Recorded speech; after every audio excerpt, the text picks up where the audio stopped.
Yes, doctor B Jayaraj, താങ്കളുടെ പാർട്ടിയാണ് തെറ്റായ ഒരു കീഴ്വഴക്കം സൃഷ്ടിച്ചു വച്ചിരിക്കുന്നത്.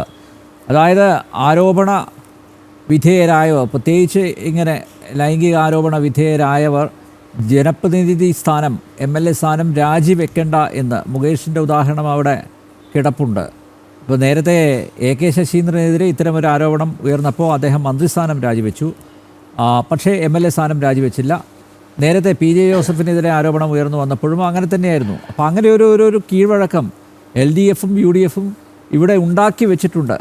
അതിൻ്റെ ഒരു പിൻബലത്തിലല്ലേ ഇപ്പോൾ രാഹുൽ മാങ്കൂട്ടത്തിൽ ഇത്രയും കോൺഫിഡൻസിൽ, ആത്മവിശ്വാസത്തോടെ മാധ്യമങ്ങളെ അഭിമുഖീകരിക്കുന്നത്?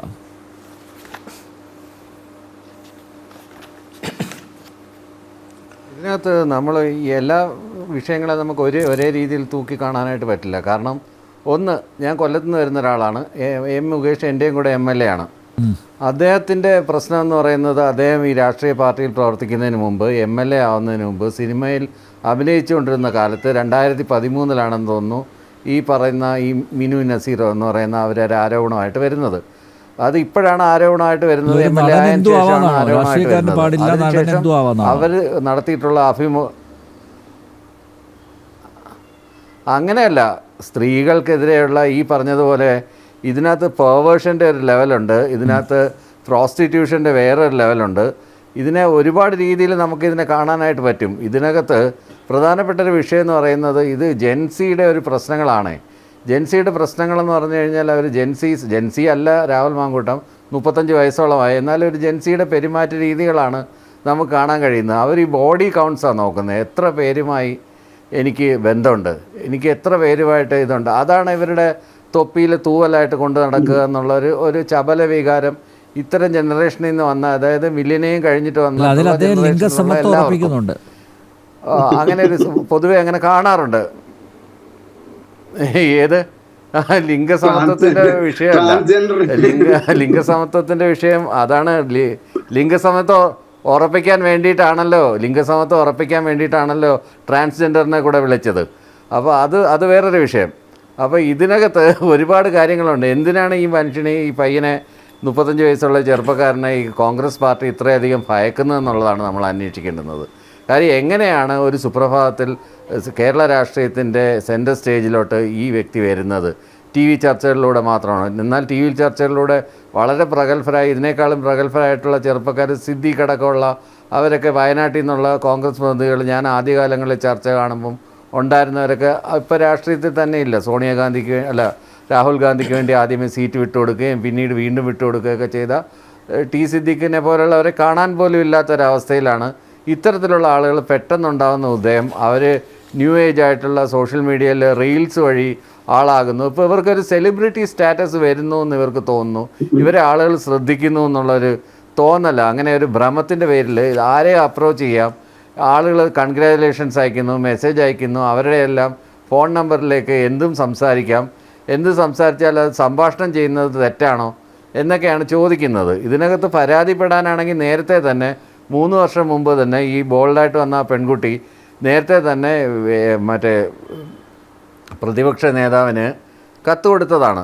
കത്ത് കൊടുത്തതല്ല, വീട്ടിൽ ചെന്ന് പറഞ്ഞതാണ്. അപ്പോൾ ഒരു അച്ഛനോട് പെരുമാറുന്നത് പോലെ ഒരച്ഛൻ മകൾ വന്ന് കംപ്ലയിൻറ്റ് പറഞ്ഞു കഴിഞ്ഞാൽ എങ്ങനെയാണ് പ്രതികരിക്കുന്നത്, ആ രീതിയിൽ പ്രതികരിച്ചെന്നാണ് ഇന്നലെ VD സതീശൻ പറഞ്ഞത്. ഇങ്ങനെയാണോ എൻ്റെ മകൾക്കെതിരെ ആരെങ്കിലും അശ്ലീല മെസ്സേജ് അയച്ചാൽ? അച്ഛൻ മകളോടുള്ള സ്നേഹ വാത്സല്യം കാണിച്ചു, അതവിടെ തീർന്നതാണ് പറയുന്നത്. അദ്ദേഹം എങ്ങനെയാണ് വാത്സല്യപൂർവ്വം ഇടപെട്ടത്, എങ്ങനെ ഈ പ്രശ്നം പരിഹരിച്ചു എന്ന് അദ്ദേഹം തന്നെ വ്യക്തമാക്കേണ്ടതാണ്. മാധ്യമപ്രവർത്തകർ ആ വിഷയം ചോദിച്ചില്ല അദ്ദേഹത്തോട്.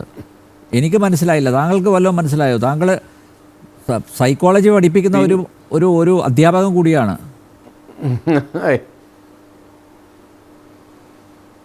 അപ്പോൾ എനിക്കതിനകത്ത് മനസ്സിലായത്, വിളിച്ച് എല്ലാം പറഞ്ഞ് കോംപ്രമൈസ് ആക്കി എന്ന് പറഞ്ഞ കണക്കോലെ ഇങ്ങനെ വളർന്നു വരുന്ന രാഷ്ട്രീയ ഭാവിയുള്ള പയ്യനാണ്, ഇങ്ങനെ പരാതിക്കൊന്നും പോകരുതെന്നൊക്കെ ആയിരിക്കും അദ്ദേഹം ഉദ്ദേശിച്ചത്.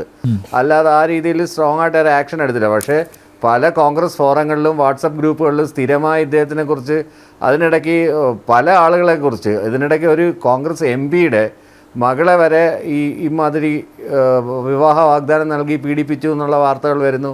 അതിനുശേഷം ഗർഭഛിദ്രം നടത്തിയെന്നുള്ള വാർത്തകൾ വരുന്നു. ഇങ്ങനെ അനേകം ഒന്നല്ല, ഇത് ഒരു ആരോപണമാണെങ്കിൽ ഇതാരും ഇടതുപക്ഷക്കാരെങ്കിലും ഉണ്ടാക്കി വിട്ടതാണ്, അല്ലെങ്കിൽ കോൺഗ്രസ്സുകാരെ ടാർണിഷ് ചെയ്യാനാണ് ഇത് കൊണ്ടുവന്നതെന്നൊന്നും ആരും പറയില്ലല്ലോ.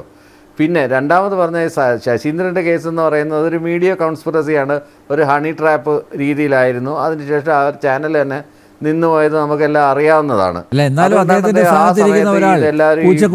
പറയേണ്ട ആവശ്യമില്ലായിരുന്നു, അതൊക്കെ മോശമാണ്. അപ്പോൾ അദ്ദേഹത്തിനും ഇത് തന്നെയാണ് അസുഖം, എല്ലാം പ്രശ്നം ഞരമ്പിൻ്റെ പ്രശ്നമാണത്. അല്ല, അങ്ങനെയല്ല, ഇതിപ്പോൾ പല രീതിയിലും മനുഷ്യർക്ക് ഉണ്ടാവാറുണ്ടല്ലോ ഇത്തരത്തിലുള്ള ഇത്. എല്ലാ തരത്തിലുള്ളതിനെയും നമ്മൾ എല്ലാ ആളുകളോടും ഒരുപോലെ ഇടപെടുന്ന ആളുകളാണ് ഡോക്ടർ. ഞാൻ ഒരു കാര്യം ചോദിച്ചോട്ടെ ഡോക്ടർ, ഞാനൊരു കാര്യം മൾട്ടിപ്പിൾ റിലേഷൻഷിപ്പ് ഉള്ള ആളുകളെ. ഡോക്ടർ, ഇതൊരു അസുഖമാണോ അതോ ഇവരുടെ ബ്ലഡിൽ അലിഞ്ഞു ചേർന്നതാണോ? ഇപ്പോൾ സെറാട്ടോൺ, ഡോപ്പമീൻ അതിൻ്റെയൊക്കെ അളവ് കൂടുന്ന സമയത്ത് ഉണ്ടാകുന്നതാണെന്ന് പറയുന്നു. ഇത് കേസ് സ്റ്റഡി നടത്തിയ ഒരാളെന്ന നിലയിൽ താങ്കൾക്കൊന്ന് പറയാം, ഇതെന്തുകൊണ്ടാണ് ഇങ്ങനെ സംഭവിക്കുന്നത്? ഇനിയിപ്പോൾ നോക്കൂ, ഇതിപ്പോൾ തൽക്കാലം ഇനിയിപ്പോൾ ഒരു യുവതിയും നേരിട്ട് പോലീസിലോ അല്ലെങ്കിൽ കോടതിയിലോ പോയിട്ടില്ലെങ്കിൽ ഇത് കെട്ടടങ്ങും. പക്ഷേ രാഹുൽ മാങ്കൂട്ടത്തിൻ്റെ സ്വഭാവത്തിൽ ഒരു വ്യത്യാസം വരുന്ന താങ്കൾ കരുതുന്നുണ്ടോ?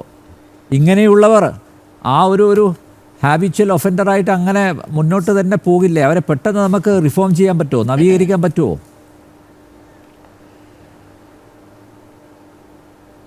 പെട്ടെന്ന് പറ്റില്ല, പക്ഷേ ഇവർക്ക് ഒരുപക്ഷെ ടെസ്റ്റോസ്റ്റെറോണിൻ്റെ അളവ് കൂടുതലായിരിക്കാം. ടെസ്റ്റോസ്റ്റെറോൺ ആണ് ആ ഹോർമോൺ. ടെസ്റ്റോസ്റ്റെറോണിൻ്റെ അളവ് കൂടുതലായിരിക്കും. ഇവർക്ക് കൃത്യമായിട്ടുള്ള കൗൺസിലിങ്ങും കാര്യങ്ങളും ഇല്ലെന്നുണ്ടെങ്കിൽ ഇവർ ഇതിനേക്കാളും വലിയ അബദ്ധങ്ങളിൽ ചെന്ന് ഈ പെർവേർഷൻസ് കൊണ്ട് ചാടിക്കും. ഇത്തരത്തിലുള്ള ആളുകളാണ് എക്സിബിഷനിസ്റ്റുകളാവുന്നത്. ഇത്തരത്തിലുള്ള ആളുകളാണ് മറ്റ് പല കാമഭ്രാന്തികളും കാണിക്കുന്നത്. അതിനെ സെക്ഷലി ഡീവിയൻ ഡിസോർഡർ എന്നൊരു പ്രത്യേക കാറ്റഗറിയിലാണ് വിളിക്കുന്നത്. ഇങ്ങനെ എല്ലാ ആളുകളെടുത്തും പരിചയപ്പെടുന്ന ഇന്നലെ വന്നിരുന്ന ട്രോളുകളൊക്കെ എടുത്ത് നോക്കിക്കഴിഞ്ഞാൽ രാജിവെക്കാൻ ആവശ്യപ്പെട്ട് കഴിഞ്ഞാൽ രാജിയുടെ നമ്പർ ചോദിക്കുമെന്നൊക്കെ പറഞ്ഞിട്ടുള്ള വളരെ രസകരമായ ട്രോളുകളൊക്കെ വന്നിട്ടുണ്ടായിരുന്നു. അപ്പോൾ അതൊക്കെ സൂചിപ്പിക്കുന്നതെന്ന് പറഞ്ഞാൽ ആരെന്നില്ല, ഇതിപ്പം 70 വയസ്സുകാരിയെന്നോ 80 വയസ്സുകാരിയെന്നോ വളരെ പ്രായം കുറഞ്ഞ ആളെന്നോ ജെൻഡർ വ്യത്യാസമില്ല, ഇനി ആണാണോ പെണ്ണാണോ ട്രാൻസ്ജെൻഡർ ആണോ എന്നുള്ളൊരു വിഷയമില്ലാതെ എല്ലാ ആളുകളോടും ഇതേ ആവശ്യങ്ങളാണ്. ഇല്ല, അങ്ങനെ ബാംഗ്ലൂരിൽ നിന്നൊരു പ്രതിനിധി കോൺഗ്രസിൻ്റെ ഒരു ലയസൻ വനിത അവർ പരാതി നേരത്തെ പെട്ടിട്ടുണ്ടെന്നുള്ളൊരു വാർത്തയുണ്ടായിരുന്നു. അത് അങ്ങനെ ഒരു കരക്കമ്പി എയറിലൊക്കെ ഉണ്ട്.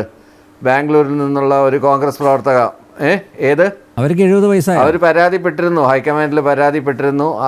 അതിൻ്റെയൊക്കെ കൂടെ 60 വയസ്സിന് മേളിലുണ്ടെന്നാണ്, 60-70 ഇടയ്ക്കാണ് പ്രായമുള്ള സ്ത്രീ എന്നാണ് അറിയാൻ കഴിഞ്ഞത്. അപ്പോൾ ഇത്തരത്തിലുള്ള ആളുകളെ ഡിഫെൻഡ് ചെയ്യാൻ വന്നിരിക്കുന്നതിൻ്റെ ഒരു അവസ്ഥയെന്ന് ആലോചിച്ച് നോക്കൂ.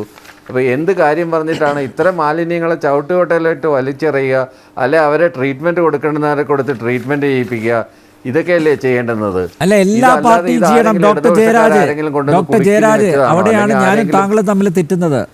എല്ലാ പാർട്ടികളും ചെയ്യണം. എല്ലാ പാർട്ടികളും ഇത്തരത്തിൽ സ്ത്രീകളോട് മോശമായി പെരുമാറുന്നവരെ നിലക്ക് നിർത്തണം. അതുണ്ടാകുന്നില്ല. രാഹുൽ ഇന്നലെ മാധ്യമപ്രവർത്തകരോട് സംസാരിച്ച് താങ്കൾ കണ്ടിട്ടുണ്ടോ? എത്ര കോൺഫിഡൻസിലാണ്, എത്ര ആത്മവിശ്വാസത്തിലാണ്, ചിരിച്ചുകൊണ്ടല്ലേ മറുപടി പറഞ്ഞത്. ഞാൻ അതിൽ അദ്ദേഹത്തെ അഭിനന്ദിക്കുന്നു. കാരണം ഇത്രയും ആരോപണങ്ങളുടെ ഒരു വെള്ളച്ചാട്ടം തന്നെ ഉള്ള സമയത്ത് മാധ്യമങ്ങൾക്ക് മുന്നിൽ പുഞ്ചിരിച്ചുകൊണ്ട് മറുപടി പറഞ്ഞ ആ രീതി, അതിനെ ഞാൻ അപ്രീഷിയേറ്റ് ചെയ്യുന്നു. പക്ഷേ നോക്കൂ, അങ്ങനെ ഒരു കോൺഫിഡൻസ്, ഒരു ആത്മവിശ്വാസം അയാൾക്ക് പകർന്നു കൊടുത്തത് പിന്നെ അത് കോൺഫിഡൻസ് അല്ല അനിലേട്ട, അത് കോൺഫിഡൻസ് അല്ല. അത് ഞാൻ ഈ പറഞ്ഞ തലമുറയുടെ ഒരു പ്രത്യേകതയാണ്. നമ്മുടെ മൊറാലിറ്റി അല്ല അവരുടെ മൊറാലിറ്റി. അങ്ങനെ ഒരു വിഷയമുണ്ട്. നമ്മളുടെ മൊറാലിറ്റി അല്ല അവരുടെ മൊറാലിറ്റി വേറെ രീതിയിലാണ്. അതുകൊണ്ടാണ് ഞാൻ ആദ്യമേ ജെൻസിയുടെ കാര്യം പറഞ്ഞത്. പക്ഷേ ഒരു ജനപ്രതിനിധി എന്ന് പറയുമ്പോൾ ഇത്തരം ചപല വികാരങ്ങളുള്ള ഒരു ചെറുപ്പക്കാരൻ്റെ നിലയിലേക്ക് താഴാമോ എന്നുള്ളതാണ് ഒരു വിഷയം. ഇതൊരു കോമൺ മാൻ ആണെങ്കിൽ നമുക്ക് കൊണ്ടുവന്ന് കൗൺസിലിംഗ് ചെയ്യാം, ട്രീറ്റ്മെൻറ്റ് ചെയ്യാം. പക്ഷേ ഇത് ആയിരക്കണക്കിന് ആളുകൾ തിരഞ്ഞെടുത്തൊരു ജനപ്രതിനിധിയാണ്. ആ ജനപ്രതിനിധി ആണെങ്കിൽ കൂടി ഇത്തരം വൈകല്യങ്ങൾ കാണിച്ചു കഴിഞ്ഞാൽ അതിനെ വെച്ച് വളർത്താതെ, വെച്ച് പൊറപ്പിക്കാതെ അവർക്ക് കൊടുക്കേണ്ടുന്ന ട്രീറ്റ്മെൻറ്റുകൾ കൊടുക്കുക, ആ രീതിയിൽ ഇത് ചെയ്യുക. അത് എല്ലാ രാഷ്ട്രീയ പാർട്ടികളിലും സ്ത്രീകളോടുള്ള ഇടപെടലുകൾ എല്ലാ രാഷ്ട്രീയ പാർട്ടികളും, അത് ഇതിനകത്ത് പ്രത്യേകിച്ച് രാഷ്ട്രീയമൊന്നുമില്ല.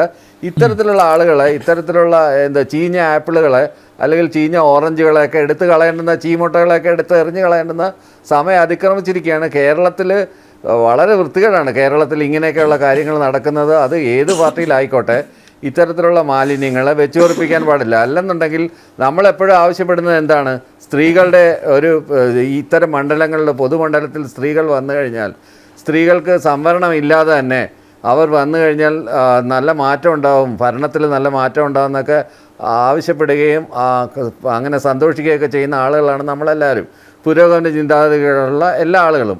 പക്ഷേ അങ്ങനെയുള്ള സ്ത്രീകളെ മുന്നോട്ട് കൊണ്ടുവരാനോ അല്ലെങ്കിൽ പൊതുപ്രവർത്തന രംഗത്തേക്ക് വരാനോ ഇത്തരത്തിലുള്ള ആളുകൾ തടയാവും.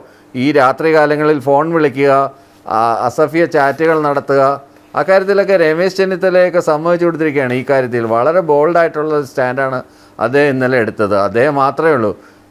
അദ്ദേഹത്തിൻ്റെ കാര്യം എന്ന് വെച്ച് കഴിഞ്ഞാൽ അദ്ദേഹത്തിന് അത് പറയാനുള്ള റൈറ്റ് ഉണ്ട്. അദ്ദേഹം അങ്ങനെ ഒരു റോങ് ഇമേജ് ഉള്ള ആളല്ല. ആ സമയം സപ്പോർട്ട് ചെയ്ത ആരൊക്കെയാണെന്ന് നോക്കൂ, കെ മുരളീധരൻ.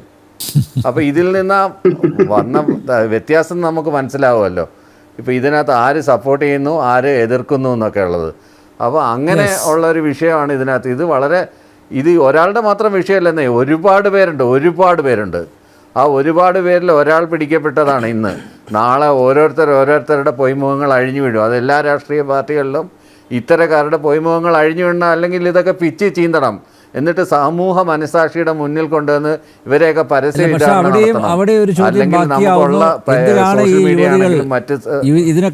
ഇതിനൊക്കെ വഴങ്ങിക്കൊടുക്കുന്നത് എന്ന് ഒരു തവണ ഇപ്പോൾ നോക്കൂ, വേടനെ കുറിച്ചുള്ള ഒരു ലേഖനം, അത് കേരള യൂണിവേഴ്സിറ്റി 4ാം വർഷ ബിരുദ വിദ്യാർത്ഥികൾ അത് പഠിക്കണം എന്നാണ് ബോർഡ് ഓഫ് സ്റ്റഡീസ് തീരുമാനിച്ചിരിക്കുന്നത്. അവർ ആ കരിക്കുലത്തിൽ അത് ഉൾപ്പെടുത്തിയിരിക്കുകയാണ്. അപ്പോൾ വേടനെക്കുറിച്ച് എന്താണ് പഠിക്കേണ്ടത് വിദ്യാർത്ഥികൾ എന്നുള്ള ഒരു ചോദ്യം പ്രസക്തമാകുന്നു. അപ്പോൾ നോക്കൂ, നമ്മുടെ പെൺകുട്ടികൾ, യുവതികൾ, അവർക്കൊക്കെ ഒരു അഡിക്ഷനാണ്, ഒരു ആസക്തിയാണ്. പാട്ട് ശരി തന്നെ അംഗീകരിക്കുന്നു, പക്ഷേ എങ്കിലും നാളത്തെ ഒരു മന്ത്രി ആണ് രാഹുൽ മാങ്കൂട്ടത്തിൽ. അപ്പോൾ വിവാഹ വാഗ്ദാനം നൽകുന്നു, അഥവാ വിവാഹം ചെയ്യുകയാണെങ്കിൽ നാളെ മന്ത്രിപത്നിയാവാമല്ലോ എന്നൊക്കെയുള്ള മോഹങ്ങളായിരിക്കാം. പക്ഷേ എങ്കിലും നമ്മുടെ യുവതികൾ നിരവധി ദുരനുഭവങ്ങൾ നമ്മുടെ മുന്നിലുണ്ട്. എന്നിട്ടും എന്തുകൊണ്ട് അവർ അതിൽ നിന്നൊന്നും പാഠങ്ങൾ പഠിക്കുന്നില്ല എന്ന ചോദ്യവും ബാക്കിയാണ്.